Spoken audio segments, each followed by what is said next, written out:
figured put a little rock music in the background. Get people waking up this morning. That's Dave Kittle. Nope, this way. That's Dave Kittle on the right side of your radio dial. I'm Jimmy McKay. Absent today on the screen, but not in our hearts, is Tony Maritato, as he's hanging out with some family today. Dave, how we doing? Jimmy, good morning. Feeling great. And in case Tony happens to be tuning in live on a run or something, he'll notice my AirPods are in and he might get upset. But Tony, I got my microphone, my Yeti plugged in, and we're just using this to block out some background noises. Let's just keep it like that. Okay. And from the former radio guy, stop touching the microphone. Okay? Stop touching it. Picks up sound. All right. So Tony is out, but we're actually going to bring him in. He doesn't even know this, but he's going to be here just not only in spirit and mind. But let's kick off today's conversation on PT Breakfast Club with some conversations that are going around the internet. We have our fingers right here on the pulse of the profession, and some results have been coming out this week, and people always eager to share successes and failures. You like to see that too, people sharing publicly failures and how to rebound from them, because it happens. And a big one is results came out just a couple days ago. A lot of our colleagues now are a little heavier in terms of their email signature, and they've got more letters after their name. I'm talking, of course, about clinical specialist examinations. And for maybe those PT students, or I heard from some pre-PT students who actually listen to the show and the streams and when we put these things, clinical specialization, Dave, how would you frame it? It's school for people who want to go to more school. I think that is the perfect way to frame it. Just advanced degrees, really. Or advanced certifications. It's not degrees, it's certifications. So more specialization maybe in your practice area. Some examples. I'm not going to list them all because I'll miss one and then you'll be angry at me. Orthopedic clinical specialists, sports clinical specialists, women, pelvic health clinical specialists, pediatrics, geriatrics. So different areas of physical therapy practice that you can specialize in. You go and take this examination, and if you pass, poof, you are now a more competent and confident physical therapist, as we say. So this question, one of my new favorite websites, I was big on Reddit maybe 5-6 years ago, and then took a Reddit purge, but now I'm back on it, baby. I got the notifications and everything. And this was a great question posed by Maestro. It almost looks like Maestro Clitoris, but it's not. That's the person's username. Hi, my annual review is coming up, and I just passed my OCS exam.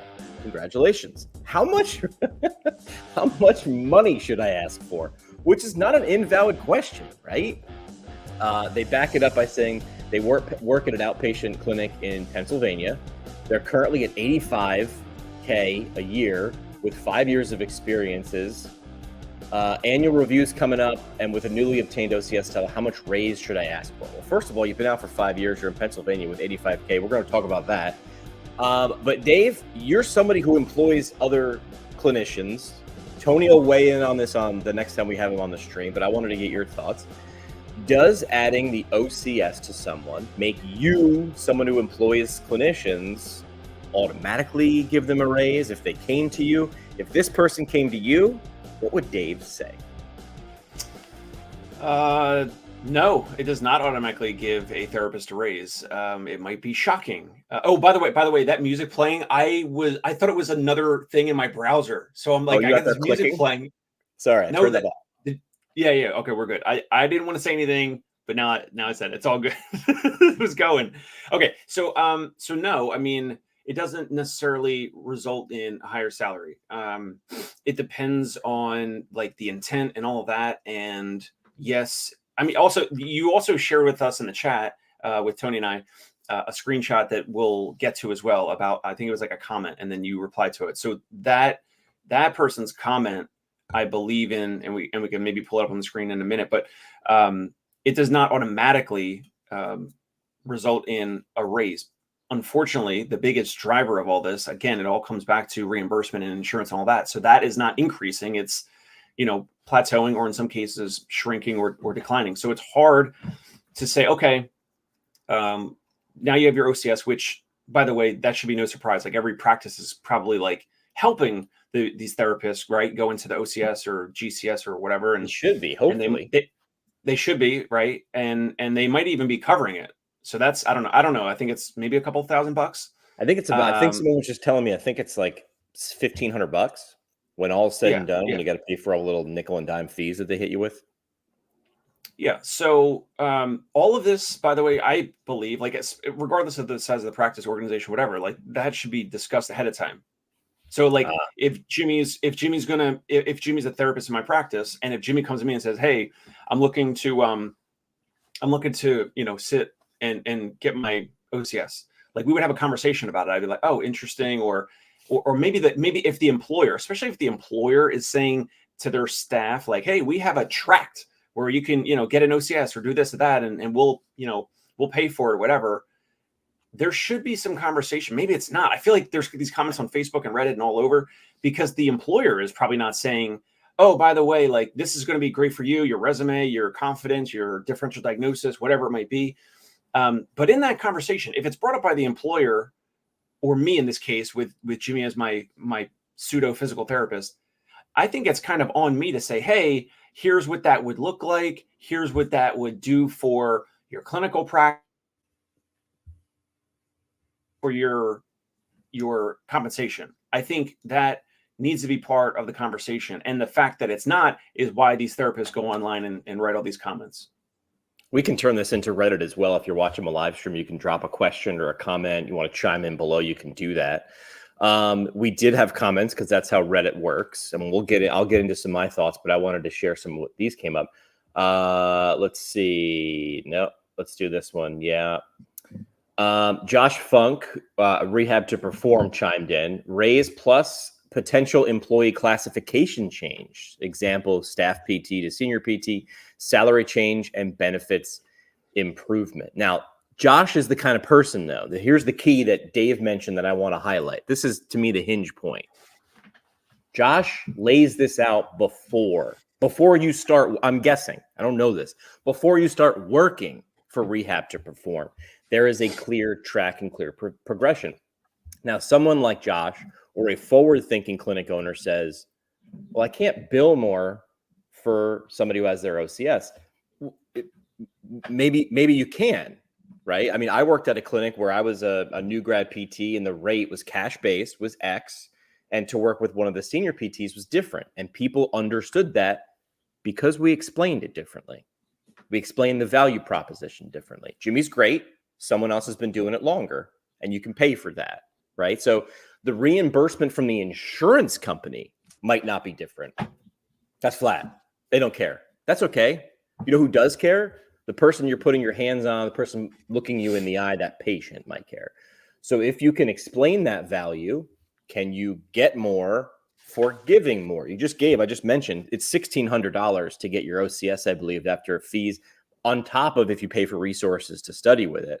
By the way, my podcast offers one of those resources, one of the sponsors of the show, the Academy of Orthopedic Physical Therapy, Current Concepts. That's the one I did a Twitter poll. That's the one most people use, right? So you're talking $1,600 in fees plus, $300-400 in resources. You are investing in yourself. Fantastic.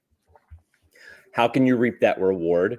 Can you, as a cash practice or a practice that is going to bill insurance and build this into a tract? Because as we mentioned before, one of the leading causes of burnout is not seeing a clear path to growth. If you can't see that, you're going to feel frustrated. But I'm guessing someone like Josh Funk right there says, yes, he was able to respond rather quickly after I posted this. He didn't make this answer up. This answer is baked into the cake. He didn't think about this.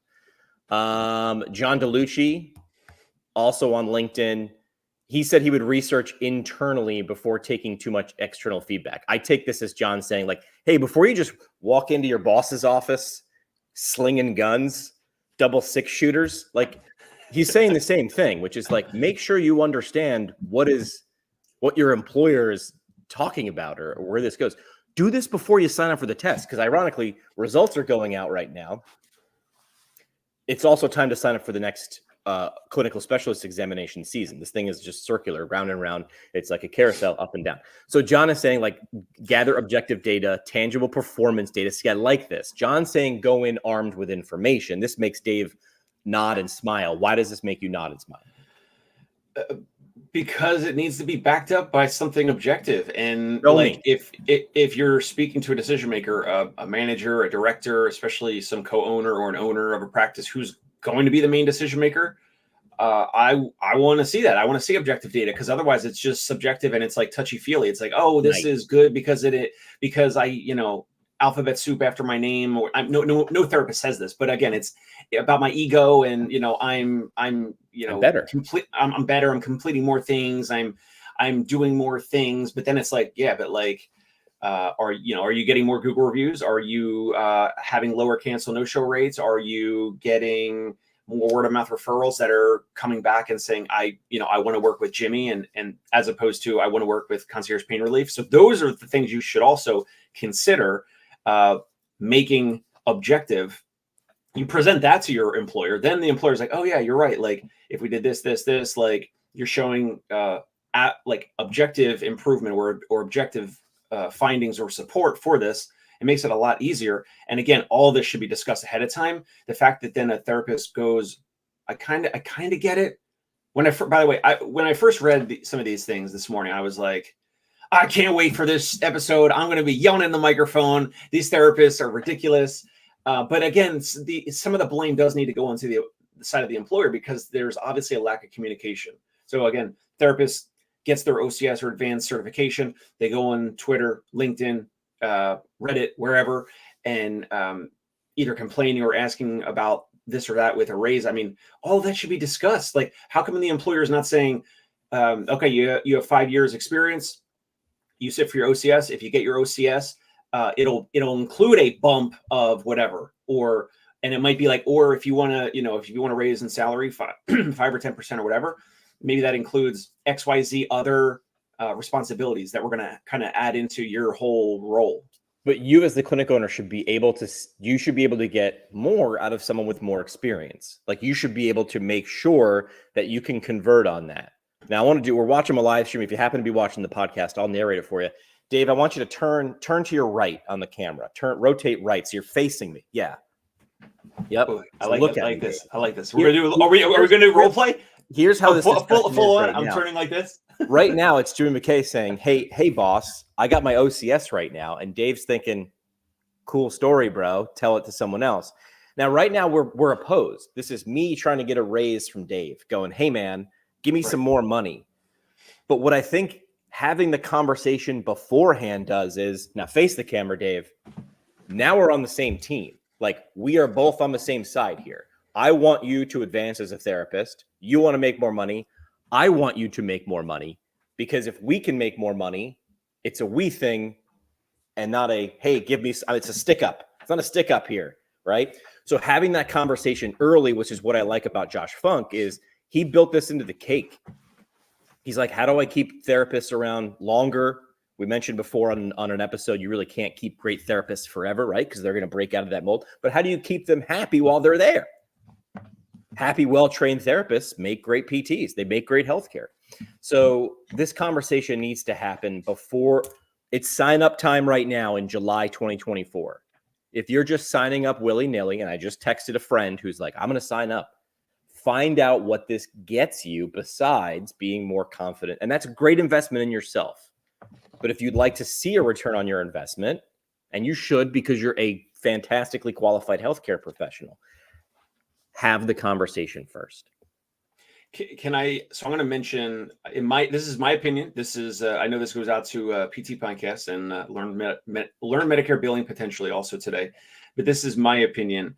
And this is against like the corporates and the mills. Okay. So if you are potentially working for one of these higher volume places and they allow you, they pay for you to go to your OCS, whatever. And let's say it might even have been that therapist that posted on Reddit about, hey, I'm 5 years out. I just got my OCS. What type of raise should I ask for? I could if I had to bet $1,000, I would bet that person in general that asked that question would be working for a larger corporate or mill, because a lot of these corporates and mills have the recruiting power and they know that they're going to have people come in and out. They have a whole system built for recruiting and hiring and all that. And I don't want to say they don't care, because of course they don't want therapists leaving. Sure. But a therapist who leaves a private practice is significantly more damaging and challenging for the practice owner compared to a corporate that, it has a booth at every conference and can outspend everyone on Indeed ads or whatever. Like those corporates, they have more slots because they have more therapists, right? So they have more slots. They can absorb the loss. They can absorb the loss. They have more slots for DPT students, right? So they have a bigger net in terms of like the minor league system of like bringing therapists up through DPT clinical rotations and then hiring. So they don't have to communicate this. I mean, or they feel like they don't have to. They feel like they don't have to say, okay, we'll pay for your OCS, and then it includes an increase of salary or roles, responsibilities, whatever. And it probably goes back to some of the insurance ceiling with payment and reimbursement. Like they don't want to be like, hey, here's how you can ascend and climb up the ladder in the organization, which is different than Josh Funk, who, I mean, he's got 10 locations, which is pretty darn big scale and pretty impressive. But he's still focused on everything that he puts out, everything, all the decisions, whatever. It's as if like he's still operating as like a 3-person practice or something. Like he really does care. He cares a lot more than, and he likes to be open and transparent and communicate that with his staff. And that's the difference between his comments about this as opposed to some of these others. And I could almost bet that in general, when someone asks this question, they're working for some bigger place that doesn't really care about the whole ladder being built out and communicating and having a collaborative, like we did the little role play and the whole collaborative thing. They have so many candidates. They probably feel like they don't need to. I don't know. Yeah. I think that's the difference between growing and scaling. I feel like Josh is trying to grow or practices like that. And I know it's more than rehab to perform. We keep mentioning Josh just because he had that comment, but I think it's the difference between growing and scaling. Where scaling is like, how do I put a 0 behind this? And clinics going from 5 to 10, they're trying to put a 1 behind. They're trying to add 1 instead of multiple. They're trying to plus 1 instead of 10x. And you do that by, you can only do that by you can't lose 2 therapists, is my guess, at a location and stay afloat for long, is my guess. So real quick, shout out to Will Boyd joining in live. Thank you for the comment, Will. Yeah, we gotta have Will on the show and Josh. We've mentioned Josh in the last couple of weeks. I feel like Josh and Josh should have his own show or podcast. He does. The Rehab to Perform does. We talked about. I mean, I talked about him with him a couple of years ago, and I was like, "There's no reason you shouldn't." And they do now.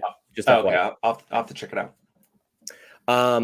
So bottom line, ask first. If it's not in place, bring a proposal. I want to mention another metric that someone had said. I can't remember who said it though, so apologies. I'm good at that. I remember the quote, but not the author. Track your show versus no-show, your cancellation rate over 6 months. Give it like a decent amount of time and see if it's different than some of your coworkers. Okay, that was like an Instagram comment. Yeah, that was a quote I had on Instagram. I asked this question on Instagram. Why is that important, Dave? So you want me to read it? I have it pulled up. Yeah. Who said that? Give credit. At the Pelvic Mama. Okay. All right. So she commented to you on Instagram. Let me just make this a little bit brighter. Sorry. Okay. So at the Pelvic Mama said, OCS here, and this is my take. Document your cancellations and no-shows versus what you produced in the past or versus other clinicians, which is genius. Yes. This is what we're talking about. They said, I saw my productivity increase tremendously. Not sure if it was because I projected more confidence subconsciously as I felt I finally understood what I was doing, or if my skill sets actually improved too. But patients would show up like clockwork to my appointments and even suggest that they were about to cancel, but came when they heard that they were seeing this therapist. So yes, the numbers of improvement. They said, but you have to show consistently high numbers that you can take to your boss and ask for that raise. I did, and I got it. And then Jimmy, you commented, positively. So that is how you approach this. If your employer does not give you the track with here's the raise bump, here's the increase in compensation or roles or responsibilities Speak or whatever. my language, man. Talk to me about me. It's the sexiest sound I'll ever hear. And talk to me in my language, right? That's why I learn all the hip, cool kid jargon, skibbity toilet, my friends. Like, understand how to talk to people in their language and their ears perk up. So talk to me about why your batting average is 20 points higher than, it's why the stat wins above replacement. Yeah, WAR. Yeah, your WAR above replacement is like when you're at work and you're in the lineup, we do better. We win more. So I want to not lose you because you're. As a baseball fan, I can't believe I never made that connection. So thank you, Mr. WAR. Yankee fan here. All about WAR. All right. So would love to hear from you. I have this post up on all my socials, but you can comment. I'm a live stream or wherever, even if you're watching recorded. Would love to know your experiences too, because I understand this. We're giving tactical advice, or what would you do?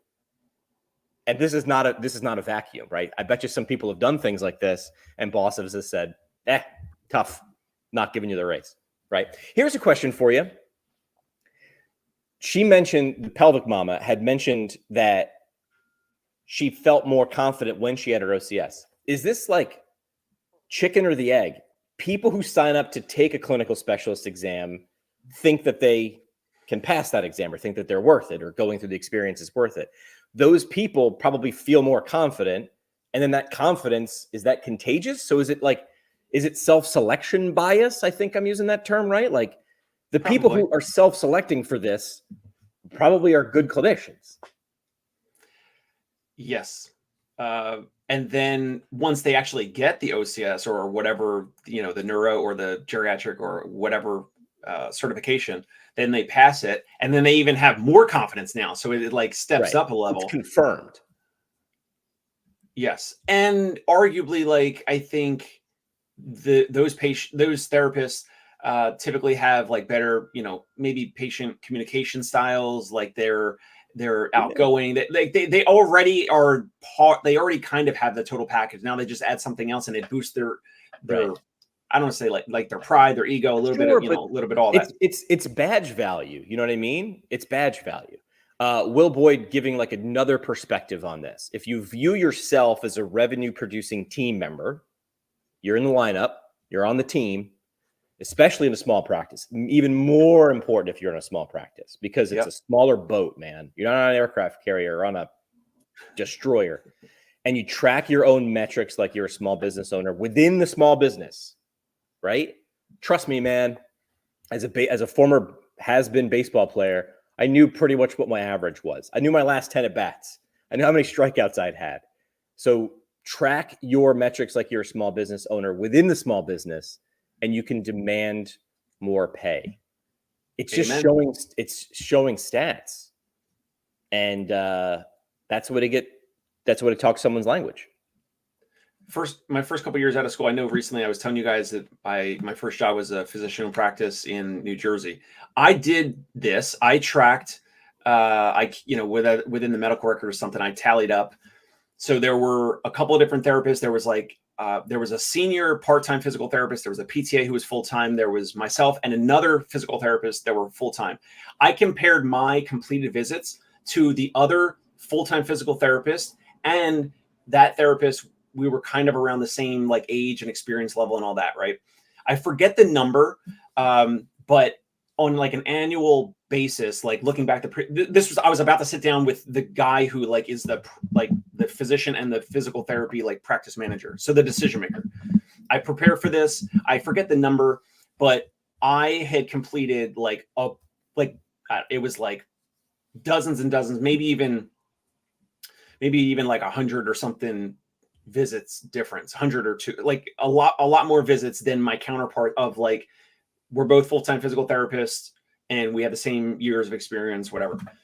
And I knew that therapist completed visits, and I took my productivity and that therapist's productivity, and I said to the practice manager, I forget, I went to some like little calculation, whatever. I'm like, if you're making 100 or whatever dollars per in revenue per visit, and times the times the extra visits that I saw above my counterpart, that delta, I came up with some number, and then I said a percentage of that number, and it was like I said $10,000. So I was like, my raise should be $10,000.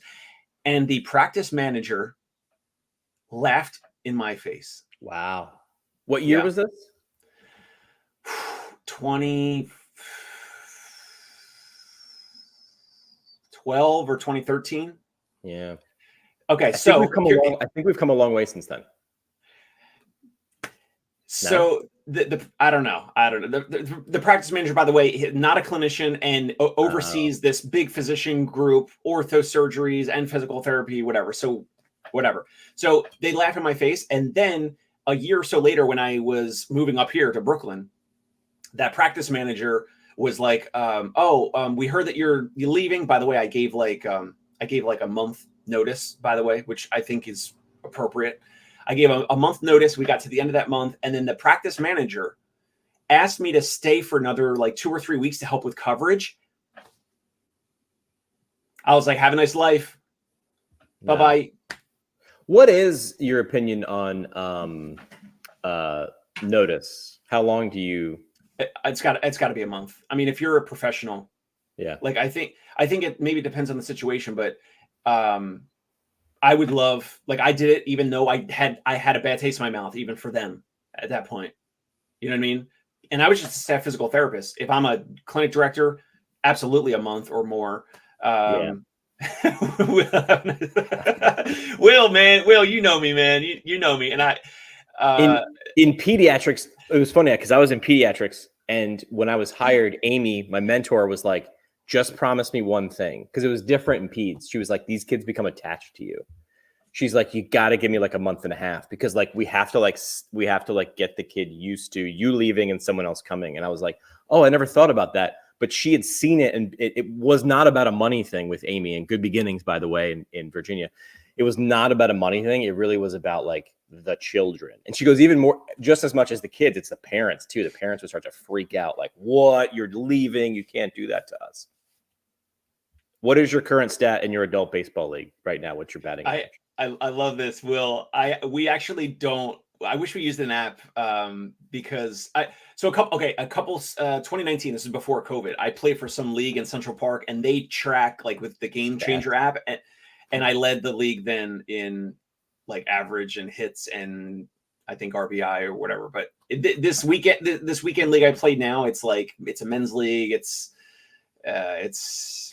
kind of a hodgepodge. Like the catcher calls balls and strikes. Oh, well, that can't. You can't. Yeah. We wear like we wear our old high school and college jerseys, so it's less serious. So I don't know. I do have 2 home runs this spring so far. Yeah, I'm a 2 point per game Wednesday night beer league player, just in case anybody's keeping track. All right, there we go. Subscribe as well. Anything else you want to add for this? I think we covered this one. This, for me anyway, all I wanted to go into this. Also, so we'll tag the therapist at Pelvic Mama, Tavani. So connect with her, go follow her on Instagram. And Will is probably, or either currently or used to, probably running her pelvic floor Facebook ads or whatever. I know Will has been doing supporting pelvic floor physical therapists like crazy, helping them grow their practices. So that's awesome. All right. Second topic of the show. I'll put it up on the screen and I'll read along. Here's a math question. This one, I'm in the Uncaged Clinician. I feel like they should have their own energy drink. Uncaged Clinician Facebook group. Great group there.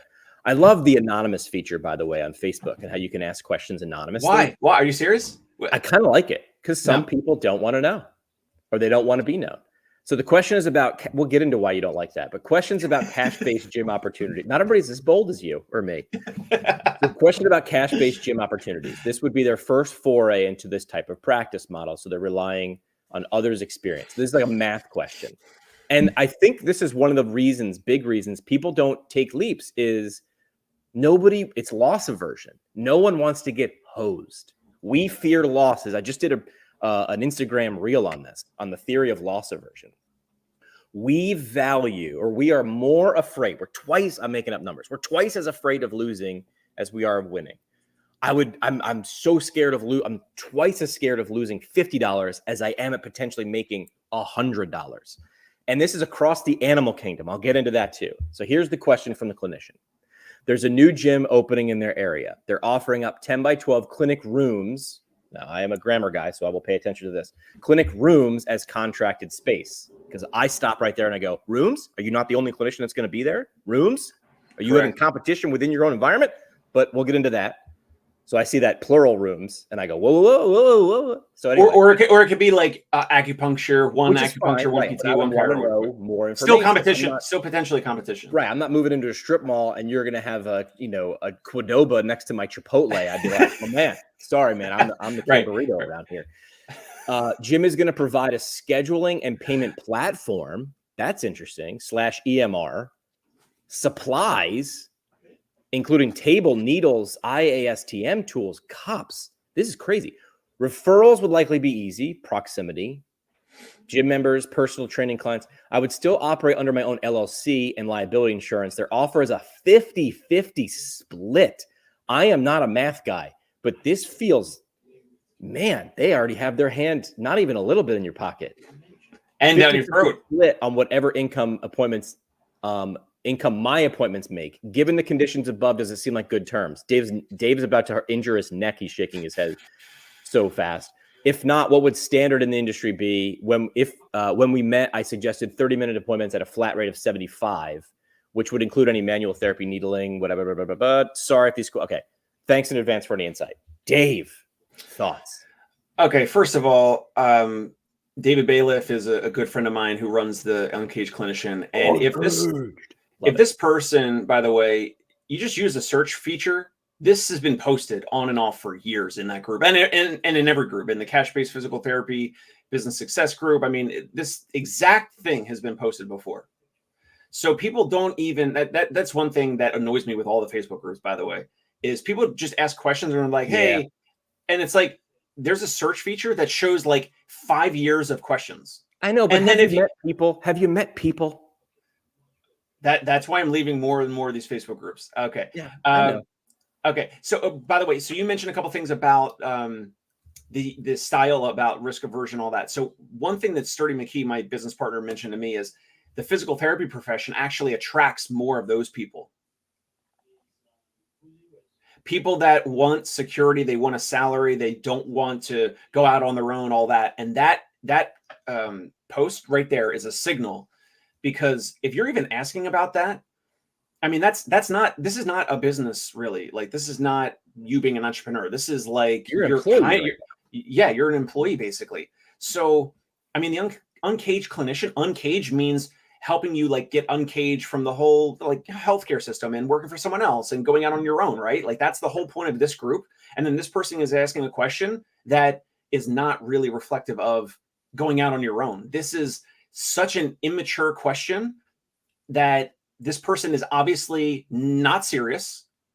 And this is a terrible deal. This is a terrible deal because you're not going out on your own. The place is going to provide the EMR. You're a therapist. You need to go shop around, do demos, speak to different EMR companies, see which one you like. You pick it. You build your own business. You provide your own tools, your own supplies, your own needles, table, cups, all that. As some other place is going to provide all this, like that's just another job. Why even post this in an entrepreneur group? So, and then the anonymous post is just, it's almost below my line, Jimmy. It is. Oof. Almost. Yeah. Almost. Yeah. Well, people are afraid of these things. Go ahead. If someone goes in one of these Facebook groups and posts a question with their name next to it, guess what happens sometimes? People will comment below, oh, that sounds like me, or oh yeah, I was in that same situation. Then you get messages, you'll send it. People will, other therapists like you will send messages, a direct message. And then you get more networking, you get more connections, you get to hear from other folks that reach out to you. When you post anonymously, it's so selfish. There's no collaboration, there's no sharing of information and experiences. It's very, very selfish. Go ahead. Well, Christine is not anonymous. She chimes in. She says, I'm looking at the same model, but she's offering a 70-30 split. Providers 70. Is that better? I mean, it's better. It's better than 50-50. Where do you feel on that? I mean, that feels a little more fair. That sounds awesome, Christine. If you can make that work and if you can attract providers. So Christine is on the business owner side. Sounds great. I mean, so other business models, by the way, with physical therapy, so brick and mortar, whatever, like they want to have their whole salary compensation bucket, like total compensation bucket at like 55 to 60%.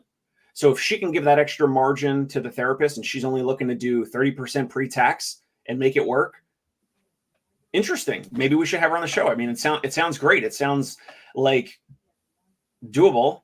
I'd be curious. I don't know Christine, so I'm gonna have to connect with her. And I don't know if she's brick and mortar or mobile or what. But now we do, because she didn't answer anonymously, and that's the beauty of exactly. So now it's like, okay, I could go connect with Christine on Facebook or LinkedIn, whatever, see what she's doing. Maybe refer therapists to her. Maybe I get referrals, and then I get a referral in that state, and then I think of Christine, and then I refer a patient, and then she benefits downstream from that, but not when you post anonymously. Tony, I didn't see your comment on that thread, and I just brought it up and didn't see it. So if you want to chime in here. Oh, wait, maybe I did see his comment on that. Here we go. No, this was something different. Sorry. I didn't see that comment on the thread. So if you want to chime in there, I love when you guys comment now or later, because I love sitting there and responding or hearing the different opinions. And I don't even know how to respond anonymously. What else is on Dave's mind? I know we have Freedom coming up on Thursday. Everybody is it's 100% off on Thursday. Yes, we do have the holiday weekend, or in the 4th of July on Thursday. I almost said Saturday. Today's Tuesday. You make your clinicians work on Friday. If like this year, July 4th falls into Thursday, are you open on Friday? Well, my therapists make their own schedule, so if they want to, yes. Well. Yeah. So they have their own. It's your call. Yep. Let's see. I also brought in. This was another question asked in LinkedIn. I'm stealing this from Cody Thompson. Promised we'd mention this. Here's a question he asked.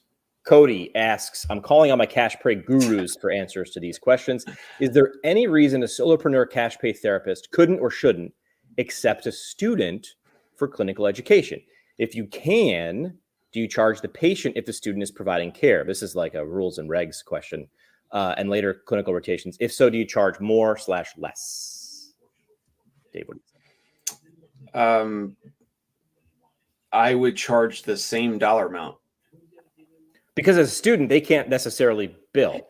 They can't bill. Not necessarily. They can't bill. They're a student. It is under your license. You are the one providing the care. They might be providing care under your supervision. Someone's going to tear me apart for how I'm saying these things, because I get what you're saying. Right? So let's just say, like, if a practice is charging $250 per visit, so he's saying cash pay out of pocket, correct, physical therapy. So if a practice is charging $250 a visit, and you're solo, and you don't have a student, and you charge $250, and then 2 months later now you have a student, it should just be the same dollar amount, because the therapist is still going to be there. Like me or whoever, the therapist has to still be there. The student is not being paid, because we covered that before. The student is going through a clinical rotation, which they're paying their school. The practice potentially benefits, because maybe we want to eventually hire that therapist, so we get to, right, we don't get paid either, but we also have arguably free labor. But our therapist still has to be there, so it's like not really like. We're still paying for that labor. I'm paying for my therapist to be there. So there's a couple free rides there going on. You charge the same dollar amount. I don't understand. Like, I mean, sometimes these questions, either on LinkedIn or Facebook, I don't know about this guy. Hold on. Sometimes the questions are coming from like marketers, and it's like they're trying to, they're for engagement. Right. And there's a couple names I could mention if you wanted, but like I like it. it's obvious. It's obvious. It's Yeah. obvious. Like I mean, I ask conversation starters too. I know, but you don't do it from a sense of like then. So there'll be these marketers or these physical therapy business coaches. They ask questions. You click on their profile, and they're a business coach consultant, and then also like maybe a practice owner or like a clinic director or something. Got it.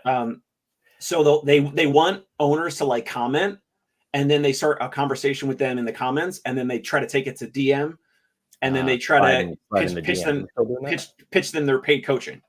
We're still doing that. I think also the part of this question is like, is there any reason a solopreneur cash pay therapist couldn't or shouldn't accept a student for ClinEd? Tony not here today, but he's commenting. He says, I'm not cash based, but I would say, yes, they should be accepting students. The value really isn't the patient treatment. It's not that you can or can bill more, less, whatever. It's a chance to understand. It's a chance for the student to understand and experience the process. He tells students that they will have the rest of their career to treat patients.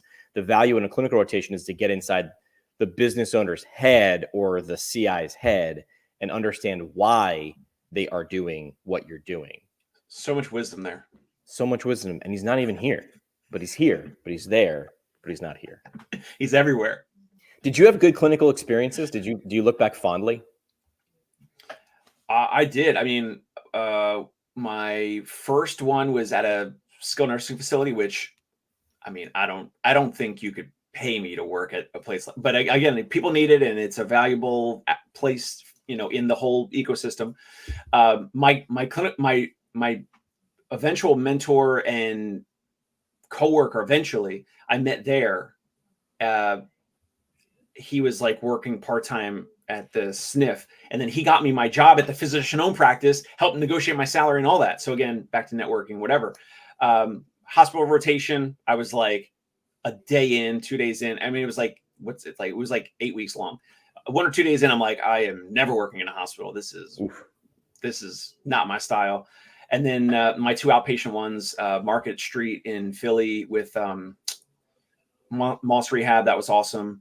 And then outpatient for 4 months in South Jersey. And I was like, yeah, outpatient is obviously my jam. I didn't do any home. I did like 1 home visit with my mentor, whatever, but definitely fond memories of rotations. Like it was a time for, I don't know, like also it was like way less stress than studying in physical therapy school. Yeah. Right. So it was, even though you weren't being paid, it was like, this is much better than studying for a bunch of exams. So like I had a great time. How about you? This will surprise you. One of my CIs said, wow, I've never had someone who could tell the same story 26 times in a day and change it up a little bit. I'm like, yes, I was in radio for 15 years. We essentially said the same thing 1,000 different ways. There's only so many different ways I can tell you that Limp Bizkit is coming to the Toyota Pavilion on next Thursday. I've got to keep changing it up every single time. So that was fun. Tony did a double rotation at IMG Academy in Bradenton. Oh, that's the big like funnel for going pro. NBA and pro tennis players. Great experiences, a lot of cash pay. Different environments, man. I'll tell you, your DCE, your director of clinical education, has a really big impact on your experience in PT school.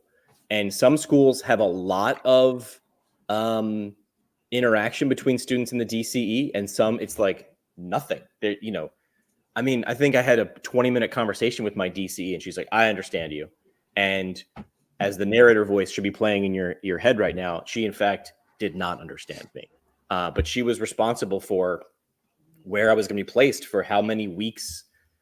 And this is probably time for a different conversation, but it's like an interesting dynamic. And I know it's always been this way, and that should scare people, but different schools have drastically different processes for getting your next clinical placement. I would actually love to hear what the process is like from the audience, because it can highlight there's not 2 ways. There's like 50 different ways that students get placed, and how they can sort of advocate. Not at all. There's ranking systems. There's one school who does it as a live draft, almost like we just had at the Sphere with the NHL draft. So I would love to hear from the audience if you'd like to hear about that, because I mean, everything should be up for overhaul, or at least looked at as an audit. Like, are we using the most effective model for students who are paying not a little bit of money to be affected by this? And then Tony chimes in, for the record, his DCE didn't help with anything. He made the connection and secured the contract. And that's awesome. Some schools would penalize a student for that. Like, you would not only not get that, like, there might be repercussions. Like, so it's just wild, man. And Bo chiming in, go Yankees. But it's wild. I was going to make a joke and say, I didn't know IMG Academy was around back when Tony was a student, but I said it anyway. Tony, you're not that old, and you have so much wisdom. We love you. We miss you. All right. We are off on Thursday because I will be having 2 scoops of freedom. I don't know about you guys. I'll be holding a bomb pop, doing backflips into my pool. Bo did a simple ranked choice. I did nothing. It was like fortune cookies. That's what I got. Where are you going? Hey, look at that. Right. So that's fun. So ranked choice. I'd love to hear about that. So we're off on Thursday. You should be off on Thursday. Don't listen to any, like, this is the anti-podcast and live stream. Don't listen to our podcast on Thursday. Do something with family or friends. Don't buy anything that we sell. Don't consume anything that we make yourselves. Listen to some good old fashioned freedom rock. We used to do that. We would do a weekend on my radio station because everybody loved to hate Nickelback. And I ran a rock radio station. We played Nickelback because people listened when you played Nickelback. But we had a big weekend where we were like, we're kicking out the Canadians. It's a no Nickelback weekend. And it would just be American bands. But the funny part is you lose a lot of bands that you're like, oh, they're not American. Because a lot of rock bands around the world sound, because they emulate, like they grew up listening to Kurt Cobain. So now, one of the notable bands that I interviewed, Sean Morgan from a band Seether, he, walked in the studio and said, hey, what's up? And I'm like, oh, wow, gigantic. I mean, he's from South Africa. I knew that, but like huge accent. I'm like, oh, you literally turned it on. So anyway, we went down a rabbit hole. But anyway, do something freedom related. And I want you to come back with all your fingers and toes. Firework accidents are not okay. These are your livelihoods for some people. So don't do that. And by the way, I was just texting with Brian Williams, one of my buddies, who's been on your show. Brian. He was at Marymount University. We went to the same PT school. Yeah. So last week he said that he went to a Rolling Stones concert. I was like, they're still touring? And then he said they just came out with an album. I was like, they're creating more new music? Why wouldn't they? Amazing. Why wouldn't they? Amazing. Why wouldn't they? All right, Impressive. Dave, parting shot.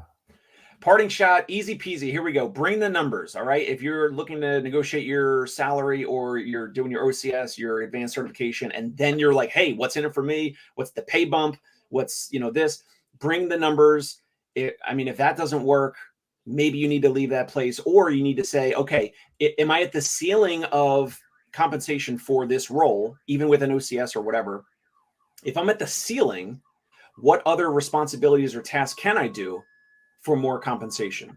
And some therapists might not like that. So if you don't like it, then you leave, you go find another job. But if you're at the ceiling of compensation at whatever practice you're at, then it might be like you need to do other stuff, right? It might be this, it might be video content, audio, it might be social media posting, it might be other marketing initiatives, whatever. But like, if you get to a point where you're at the ceiling somewhere, regardless of the customers, the healthcare, the reimbursement, the payment model, whatever, then the next thing would be more responsibilities, which, yes, would also be, more time and effort. And if you don't like that, then yeah, leave, go somewhere else, find another job.